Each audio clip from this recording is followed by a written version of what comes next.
So hello guys, ito naman pala yung ginagawa ko is crochet, coin purse, at saka yung lock niya po guys is yung clasps. Ayan. So dito muna tayo.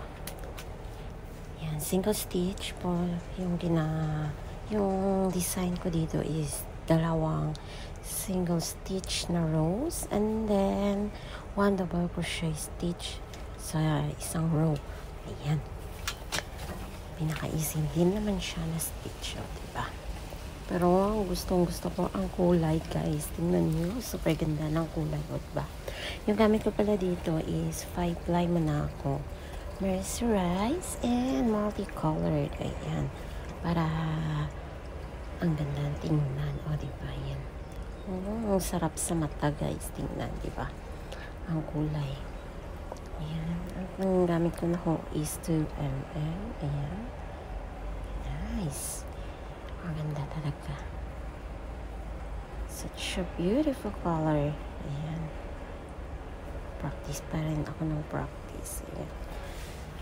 Ay, ito na naman yung design ng aking gagawin. So, sa ngayon, continue ko lang yung aking paggawa ng single stitch. Ayan. Kung hanggang saan aabot ang aking video. Yan. So, sige lang, tuloy-tuloy lang ang paggawa. Yan. Single crochet stitch. Pero okay din naman ang yung magiging outcome nito. Kasi ang ganda ng kulay. Ayan. Sige, practice pa ng practice. Sasanay at magiging mabilis din someday. Yan. Saka, sa ngayon, for the vlog lang muna ang aking mga ginagawa. Ayan.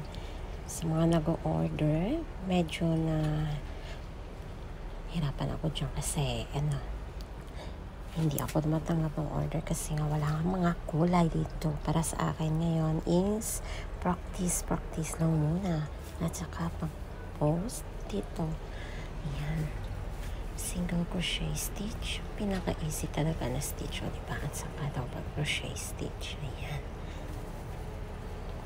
So, dahil nga full na yung aking gallery sa phone, medyo nag-blurred ang aking video. Ayan. Need ko pa mag-delete ng mga videos sa gallery. Yan, para maging clear ulit ang aking mga ipopost next time. Yan. So, diba ang ganda? Pero ang lambot-lambot nito, guys, ng yarn na to. Yan. Sige lang, tuloy lang. Single crochet stitch. Tapusin yung isang row, dalawang rows na single crochet stitch. And then, sa next na row is yung double crochet stitch. So, yan lang yung aking magiging design sa ngayon.